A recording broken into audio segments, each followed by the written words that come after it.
Hello everyone, আমি Shrabani and welcome to my another mini blog. কেমন আছো সবাই? আশা করছি ভালো আছো। আমিও কিন্তু বেশ অনেকটাই ভালো আছি। তোমরা আগের ব্লগ ভিডিওটাতে অনেকটা ভালোবাসা দিয়েছো, ইভেন তার আগেও যে ব্লগ ভিডিওটা পোস্ট করেছিলাম সেটাতে অনেক অনেক ভালোবাসা দিয়েছো, যার জন্য মন থেকে অনেক অনেক ধন্যবাদ সকলকে। এর আগের ব্লগ ভিডিওটাতে এতটা ভালোবাসা পাওয়ার পর আমার ইচ্ছে হলো যে আরও একটা ব্লগ ভিডিও তোমাদের সাথে শেয়ার করা যায়। আমি তোমাদের এর আগে একটা ভিডিওতেও বলেছিলাম যে আমি আরও দুটো what I eat in a day video এডিটও করে রেখেছি, বাট পোস্ট করাই হচ্ছে না। এবার ঠিক করেছি যে এই ভিডিওটা পোস্ট করার পর ওই দুটো ভিডিও পোস্ট করে দেবো। যেহেতু এখন বর্ষাকাল আর বৃষ্টিটা বেশ ভালোভাবেই নেমেছে, প্রতিদিন সকালে ঘুম থেকে উঠেই দেখছি যে বৃষ্টি পড়ছে। প্রতিদিনকার মতো এই দিনে সকালে ঘুম থেকে উঠে আগে ঈশ্বর প্রণাম করে নিয়েছিলাম। শুয়ে শুয়ে ভাবছিলাম যেহেতু এখন বৃষ্টির দিন, তো কেন না একটা রেইনি ডে ব্লগ তোমাদের সাথে শেয়ার করি। তো সেই জন্য ভাবতে ভাবতে ভিডিওটা স্টার্ট করে দিয়েছি। বাই দ্য ওয়ে, এর আগের ব্লগটা কেউ একজন ওকে কমেন্ট করেছিল যে ঘুম থেকে উঠেই যদি আগে ফোনই দেখতে হয় তাহলে ঈশ্বর প্রণাম করে কি লাভ। যদিও তাকে আমি রিপ্লাই করেছি, তো তার উদ্দেশ্যে আমি আরেকটা কথা বলছি যে আমি এখানে বুঝতেই পারলাম না যে ফোন দেখার সঙ্গে ঠাকুর প্রণাম করার কি সম্পর্ক। আর তাকে আরেকটা কথা বলতে চাই যে আমার ফোনের ওয়ালপেপারটা কিন্তু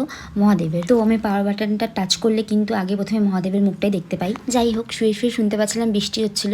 আর এই বর্ষার দিনে সত্যি বলতে খুব ল্যাদ লাগে। ঘর থেকে বেরোনো তো দূরের কথা, কিছু করতেও ভালো লাগে না। আমি হাত মুখ ধুয়ে ফ্রেশ হয়ে চলে এসেছিলাম এই ঘরে, মানে রান্নাঘরে। আমাদের বাড়িতে যেহেতু ডাইনিং রুম, কিচেন, টয়লেট নতুন করে তৈরি করা হচ্ছে, তো সেই কারণে আমাদের রান্না বান্নার জন্য বাড়ি ভাড়া নেওয়া হয়েছে। তো আমাকে এখন তোমরা সেই ঘরে দেখতে পাচ্ছ। সকালটা তো উইদাউট চা শুরুই হয় না, তাই এসে আগে চা খেয়ে নিয়েছিলাম। দেন মা আজকে আমাদের জন্য ব্রেকফাস্টে বানিয়েছিল পোলাও আর আলুর দম। যেহেতু দিনটা শনিবার ছিল, আর শনিবারে প্রায় সবার বাড়িতে নিরামিষ খাওয়া হয়, সাথে আমাদেরও। ওখানে আমি পোলাওর সাথে শশা খাবো বলে শশা কাটতে বসেছিলাম। দেন শশা কাটা হলে খেতেও বসে পড়েছি। মা আগে ফ্রাইড রাইস, বিরিয়ানি সবই বানিয়েছে, তবে পোলাওটাই ফার্স্ট টাইম বানালো।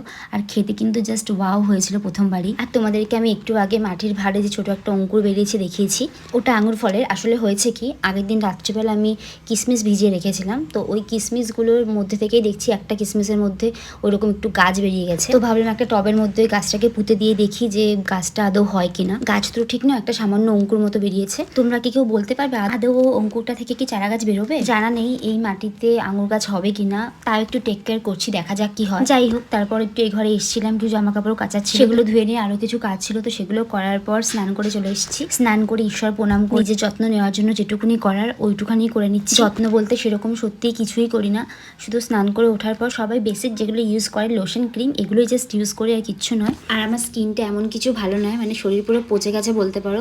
গায়ে কিছু ইউজ করতে পারি না, যেটা ইউজ করি তাতেই র্যাশেস বেরিয়ে যায়। তোমরা আমাকে যে রিলস করতে দেখো, রিলসেও যে একটু সাজুগুজু করবো, গলায় হাতটার পরে ভিডিও করবো, সেটুখানিও করতে পারি না। যদিও বা অন্যদিকে আমি খুব সাজগোজ পছন্দ করি না, হালকা পাতলার মধ্যে সাজগোজ করি। যাই হোক, কথায় কথায় দেখো জামা কাপড় মেলা হয়ে গেছে। তারপরে এসেছিলাম লাঞ্চ করতে, আর আজকে লাঞ্চে ছিল খিচুড়ি আর সাথে পুঁই শাকের তরকারি আর পাঁপড় ভাজা। পাঁপড়টা ঠিক ভাজা নয়, পোড়ানো। মশলা পাঁপড়টা শুধু ভাজা নয়, আমাদের পুড়িয়ে খেতেও ভালো লাগে, আর আমরা পুড়িয়েও মাঝে মাঝে খাই। আর এদিকে খাওয়া দাওয়া শেষ করে ঘুমিয়ে পড়েছিলাম। দুপুরে লাঞ্চের পর ঘুমানোটা আমার কাছে ভীষণ ইম্পর্টেন্ট। কারা কারা আমার মতো দুপুরে খাওয়ার পর ঘুমোতে ভালোবাসো, হ্যান্ড রেজ করো দেখি। ঘুম থেকে ওঠার পর হাত মুখ ধুয়ে চুল বেঁধে ফ্রেশ হয়ে একটু ছাদের দিকে গিয়েছিলাম। ছাদে বেশ কিছুক্ষণ হাঁটাহাঁটির পর নিচে চলে আসি, কারণ বুনুকে পড়ানো আছে। ঘুম থেকে ওঠার পর না কিছু না কিছু একটা খেতে ইচ্ছে করে, তো আজকেও খেতে ইচ্ছা করছিল, তাই দেখলাম ঘরে বিস্কিট আছে, তাই একটু বিস্কিট একটু মালপোয়া খেয়ে নিচ্ছি। তারপর বুনুকে নিয়ে পড়াতে বসিয়ে বুনুকে কিছু লেখা দিয়ে আমি একটু ফোনটা নিয়ে ঢং করছিলাম। দাঁড়াও দাঁড়াও, আমার সাথে সাথে একটু বুনুকেও দেখিয়ে দিই তোমাদের। সকাল থেকে না ঘুম থেকে ওঠার পর যেটা ভেবে ভিডিওটা শুরু করেছিলাম, তার এক ফোঁটা কিচ্ছু হলো না। ওই যে বৃষ্টি, ভাবলাম আজকে রেনি ওয়েদারটা আর কি